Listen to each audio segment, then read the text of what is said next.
nome é Stephanie, você está no Livro Aberto e hoje eu vou falar sobre É Isto um Homem, do Primo Levi. Nesse livro, o Primo Levi, italiano, químico, escritor, ele conta a história dele em um campo de concentração, que ele passou 11 meses na Segunda Guerra, porque ele é judeu. E é um livro, assim, que muito me emocionou, assim, tipo, é um livro, assim, que é daqueles livros que você não esquece nunca mais, é bem impactante. Tipo, te toca realmente de maneira muito profunda, né? E eu vou falar um pouco da história. Fazia muito tempo que eu queria ler esse livro e eu encontrei ele para comprar, mas eu acho que não deve ser difícil de encontrar em bibliotecas por aí, livrarias, coisas assim. Bom, esse livro foi lançado a primeira vez em 1947, foi pouco mais de 2 anos depois que o Primo saiu do campo de concentração em Auschwitz. E eu vou tentar botar a primeira capa do livro aqui, ver se eu consigo. Né? Ele tinha então, tipo, quando ele foi pro campo, ele tinha 26 anos. E ele foi pro campo porque ele no tempo do governo fascista, as coisas já estavam ficando difíceis para os judeus, mas quando a Itália se aliou com a Alemanha, as coisas ficaram piores ainda. Ele não podia trabalhar, ficou impedido de muitas coisas, então ele se uniu a um movimento antifascista e ele foi preso junto com outras pessoas e como ele era judeu, ele foi enviado para um campo de concentração. Uh, se não me engano, o nome é Birkenau, vou colocar direitinho em Auschwitz, eu não vou falar que eu não vou saber bem, né, o nome, né? E no início é que ele conta, assim, tipo, como era desesperador, assim, estar naquele campo e não saber exatamente o que acontecia lá. Eles chegaram, assim, sem saber ouvindo rumores de que estava havendo um extermínio dos judeus, de outras pessoas de outras etnias também, mas assim rolava tinha aquela angústia, aquela agonia por não saber o que iam fazer com eles, o que ia acontecer. Eles ouviam rumores de câmeras de gás, de crematórios, mas eles muitas vezes não queriam acreditar nisso, né? E com o tempo, né, lá eles acabam vendo, né, que essas coisas infelizmente eram verdade. E então começaram-se os trabalhos forçados e a fome. E aqui, quando ele já sabia, logo quando ele chegou, ele estava com um amigo dele que é um engenheiro também, o Aldo Levi. E o Aldo estava muito preocupado porque separaram as mulheres dos homens, né? E separaram ele da mulher e da filhinha dele, a Emília. E ele estava perguntando pro primo, será que elas estão bem? Ele estava, se não me engano, ele devia estar, ele não cita, mas eu fui atrás de fontes que ele tinha um filho também. Então, eu acho que o filho dele ficou junto dele, né? E a mulher dele, a filha dele, a Emília, de 3 anos, ficaram em outro campo, no campo das mulheres. E ele fala pro primo, né? Será que elas estão bem? Será que eu vou ver elas, né? Mas depois, assim, a gente fica sabendo aqui que a Emília, que tanto a mulher do Aldo, que é esse amigo do primo, como a filhinha dele de 3 anos, morreu. E o primo se lembra dela aqui, né? Que ele lembra que ela era uma menina alegre, inteligente, e que quando eles estavam vindo no vagão, os pais dela conseguiram permissão para conseguir uma bacia de zinco para dar um banho nela. E, tipo, ele fala, né, dessa coisa de que os nazistas tinham de enviar as crianças direto para a morte, né? Então fala aqui que a Emília morreu. Eu procurei mais informação sobre esse amigo do primo, o Aldo, e ele sobreviveu, só que, né, morreu a mulher dele, o filho dele e a filhinha Emília. Essa parte, assim, tipo, que ele fala sobre né, que possivelmente ela morreu, né, provavelmente foi pra câmera de gás, tipo, assim, é muito triste, muito, assim, impactante, né, tu pensar, né, no que o ser humano fora capaz. E aqui era no início ainda, quando eles tinham dúvidas a respeito do que estava acontecendo lá, até que, né, começou os trabalhos forçados, a fome, assim, tipo, e aqui o primo fala que isso aqui era a aniquilação, eles queriam aniquilar Era a aniquilação do homem, tiravam tudo deles, sapato, roupa, cabelos, e ainda tiravam o nome, porque eles tinham um número tatuado, eles não tinham mais um nome, eles eram apenas um número. Ele fala que também, ele descreve muitas coisas, escreve assim dos sapatos, de como os sapatos eram importantes no campo e como eles eram ao mesmo tempo um instrumento de tortura, porque eles descreviam sapatos como tamancos duros, assim, tipo, que criavam bolhas e machucados terríveis no pé, assim, ganguenas e, tipo, ele fala assim, tipo, que às vezes ele não tirava o sapato com medo de depois não conseguir colocar de novo porque o pé inchava. E daí era uma coisa muito grave perder o sapato, perder a colher, perder a gamela onde se faz as refeições. Então, tipo, ele, como o pé dele doía muito, ele teve que ser hospitalizado uma certa altura aqui. Ele pegava um pedaço de trapo que ele conseguiu, porque qualquer pedacinho de pano era valioso lá, era moeda de troca também. Ele pegou um pedacinho de pano para acalmar a dor do pé. Ele usava o pano um dia num pé, no outro dia no outro pé. Deixa eu ter uma coisa que eu anotei aqui que eu queria falar, que é na página. Eu devia ter anotado 183. Ele fala. Se os campos de extermínio tivessem durado mais tempo, teria nascido uma nova e áspera linguagem, e ela nos falta agora para explicar o que significa labutar o dia inteiro no vento, abaixo de zero, vestindo apenas camisa, cuecas, casaco e calças de brim, e tendo dentro de si a fraqueza, a fome e a consciência da morte que chega. Aqui tem, tipo, diversas, assim, divagações assim, né, assim, bem profundas, assim, que, tipo, né, bem chocante e, tipo, te choca muito, assim. Que mais que eu queria falar? Assim, ele fala assim, bastante, tinha bastante trocas, assim, tipo, eles trocavam, tipo, alguém perdia uma colher, trocava por um pedaço de pão, eles comiam, basicamente era um pedaço de pão e uma sopa, assim, bem rala. Então, tipo, essas trocas eram, assim, importantes e era, assim, muito perigoso perder a colher, por exemplo, perder os sapatos ou ter roubados, né? Tu podia, tipo, pagar com a vida por isso. E tem uma parte aqui que também, que é a parte, assim, bem pesada também, que é a questão das seleções. Os nazistas faziam as seleções para ver quem estava bem, continuava trabalhando entre os trabalhadores já, e quem estava muito doente ou muito velho, que já ia, né, direto para as câmeras de gás. Essa parte, assim, nossa, é muito difícil de ler, porque, assim,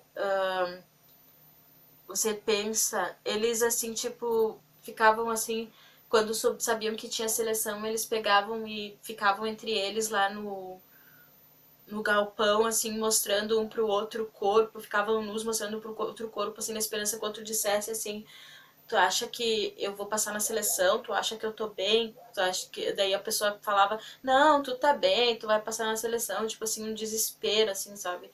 E outra coisa que quando eles faziam a seleção, eles botavam, assim, tinha direita e esquerda, uns era o papel, tava escrito que ia pra câmera de gás, assim, e o outro que ia continuar trabalhando. Daí eles viam assim que algumas pessoas velhas ou mais doentes estavam, por exemplo, no lado esquerdo, tinham colocado o papel, o nome deles no lado esquerdo, e perguntavam onde colocaram o teu papel, tipo, o teu nome no lado esquerdo. Então quer dizer que o lado esquerdo era o lado dos que iam para a morte. Então isso é terrível de se ler, assim, como tipo, eles decidiam assim, como o próprio primo fala, assim, em questão de segundos, assim, olhando por segundos a pessoa se iam viver ou não, mas assim, às vezes, como o primo falou, às vezes ocorriam exceções, assim, tipo, por exemplo, mandaram pra parte da câmera de gás pra morte um rapaz, o René, que era um rapaz robusto, jovem, daí o primo pensa se não houve um descuido, mas depois ele mesmo acaba vendo que para os oficiais nazistas não era importante assim ver de fato quem estava doente, quem estava apto a trabalhar. Para eles o importante era mandar certo número de pessoas para a morte, para abrir vagas para outros que estavam vindo para sofrer no campo de concentração. Então isso é terrível. Nossa, é chocante. Então, assim, deixa eu ver, tem outra coisa que eu falei. É que o primo fica muito irritado porque tem um homem aqui que ele começa, um senhor mais velho, Khan, ele começa assim a rezar agradecendo porque ele não foi escolhido para ir para a câmara de gás e o primo Levi fica muito irritado porque ele rezando agradecendo enquanto outros no mesmo galpão no dia seguinte iam para a câmara de gás. Eu vou ler essa parte, que essa parte aqui é bem impactante. A pouco se fez silêncio. Vejo e ouço o velho Kun rezando em voz alta, maneando o busto violentamente. Kun agradece a Deus por não ter sido escolhido. Insensato. Não vê que na cama ao lado o Beppo, o grego, que tem 20 anos e depois de amanhã irá para o gás e bem sabe disso. Não sabe Kun que da próxima vez será a sua vez? Não compreende que aconteceu uma abominação, que nenhuma reza propiciatória, nenhum perdão, nenhuma expiação, nada que o homem possa fazer chegará nunca a reparar? Se eu fosse Deus, cuspiria fora a reza de Kun. Porque, tipo, né, ele tá agradecendo enquanto ele vai ficar vivo, enquanto o outro, né, o rapaz ali, né, tipo, vai... Porque vai pra câmara de gás no dia seguinte, com 20 anos, ele fica assim, tipo... Porque pensando assim, que se ele não foi hoje, amanhã eles vão, e então não tem motivo para agradecer. São coisas assim, esse livro é um livro que, né, te impacta de um jeito assim que você, daqueles livros assim de você fica assim tempos pensando nisso. Outra coisa que eu queria falar, tipo, o primo tem os momentos, né, mais depressivos que o primo fala assim que ele sempre tenta se agarrar a uma esperança. Por exemplo, se tá chovendo, pelo menos no dia que tem que trabalhar, pelo menos trabalhar todo dia, trabalha. Se tá chovendo, pelo menos não tá ventando. Se não tá ventando, pelo menos não tá chovendo. Ou se chove e venta, pelo menos tem a sopa de noite. E aí, às vezes, em momentos que a pessoa se sente no fundo do poço, pensa, bom, de repente a gente pode se jogar embaixo de um dos trens em movimento, ou tocar a cerca elétrica e para de chover para sempre, assim, coisa bem triste. E nessas, o Primo Levi conheceu o Lorenzo Perrone, que era um trabalhador, que ele não era judeu, ele estava trabalhando de maneira forçada, fazendo reparos lá em Auschwitz. E ele conheceu o Lorenzo e o Lorenzo assim, ficou amigo dele e passou a dar assim, pro Primo Levi, pro Primo, parte da comida dele. Por 6 meses ele dava parte do pão, parte da comida, e isso foi uma das coisas que salvou ele, que salvou o primo. E tipo, ele fazia isso, o Lorenzo, sem pedir nada em troca. Porque ele acreditava que uma boa ação deve ser feita sem querer que algo seja feito, que se ganhe algo em retorno.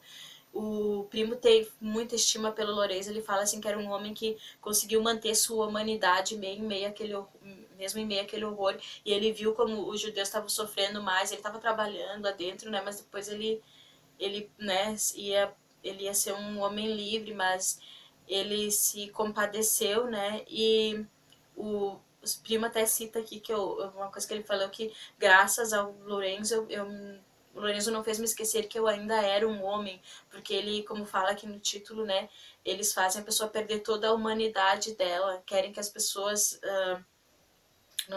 não tratam as pessoas como pessoas. Então, tipo, o Lorenzo, né, ele cita assim o Lorenzo entre as pessoas dos grandes homens que ele conheceu. Aqui no livro não fala o que aconteceu com o Lorenzo, eu fui dar uma corrida atrás e soube que o primo ficou sempre muito agradecido, tipo, imagina, né, ele devia assim também a vida a parte ao que o Lorenzo fez, né, ajudar ele. Então, o Lorenzo, ele nunca esqueceu o que ele viu nos campos de concentração, ele acabou caindo no alcoolismo. O primo foi diversas vezes resgatar ele na rua, mas ele morreu nos anos 50 de tuberculose, assim, mas o primo nunca, né, jamais esqueceu o que ele fez.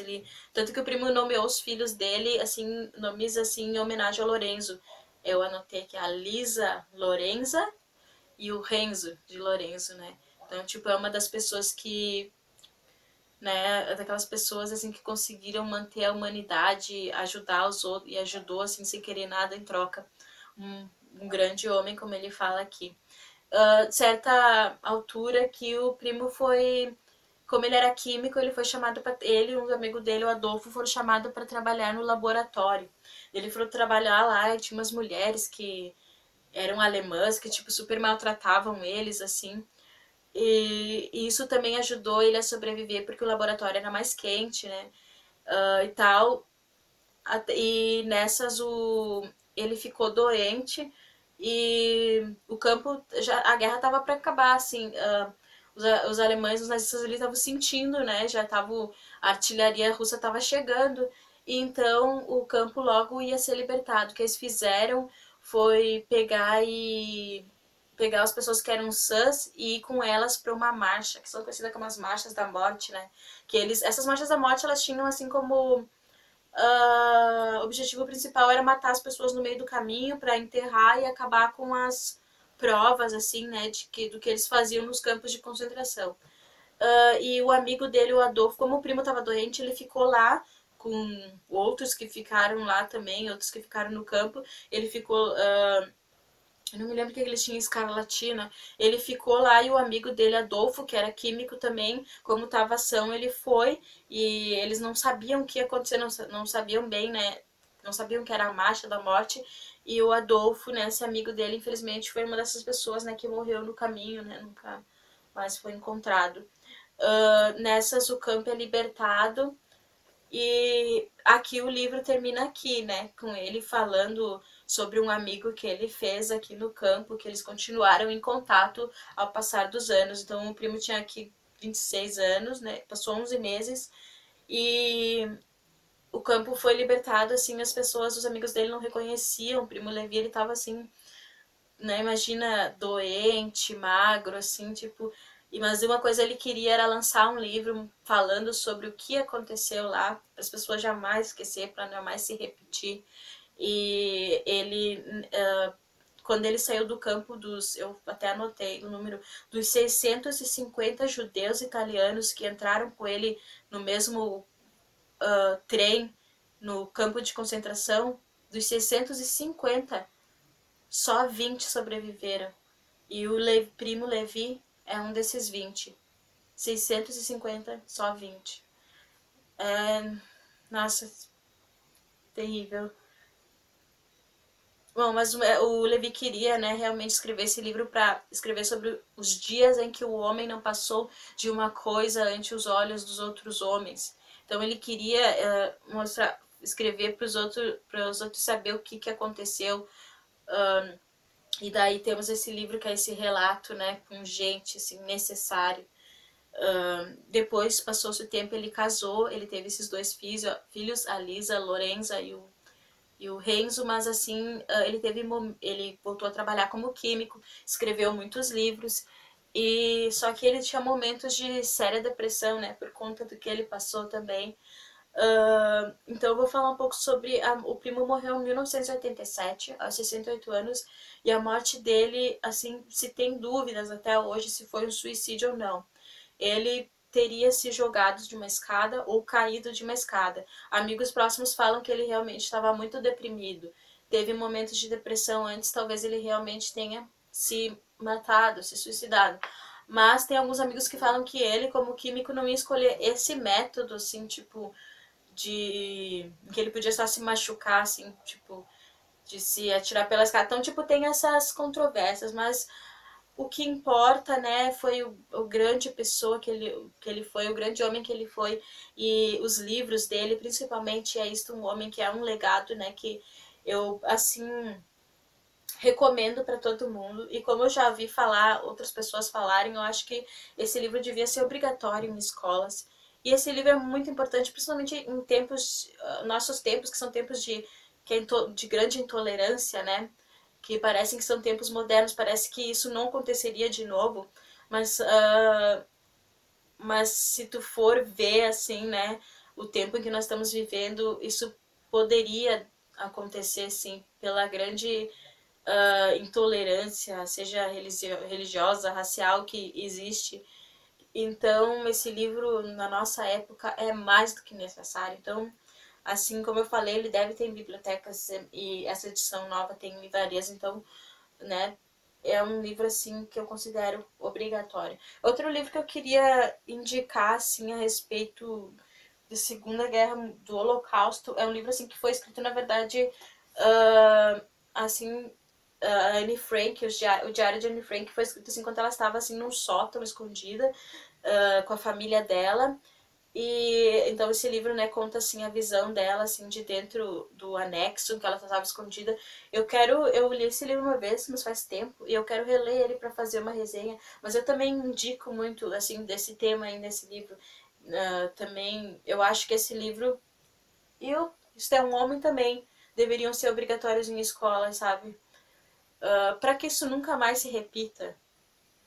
E vou mostrar agora o que eu tô lendo. Eu continuo lendo aquele livro super gigante Longe da Árvore, e Pais e Filhos e a Identidade. E eu não sei quando que eu vou terminar, então eu nem vou mostrar mais. Quando eu terminar, eu mostro. O que eu tô lendo agora é O Homem Duplicado do Saramago. Tô gostando bastante. Tô na metade. Então é isso. Muito obrigada. Se inscreva. Leia.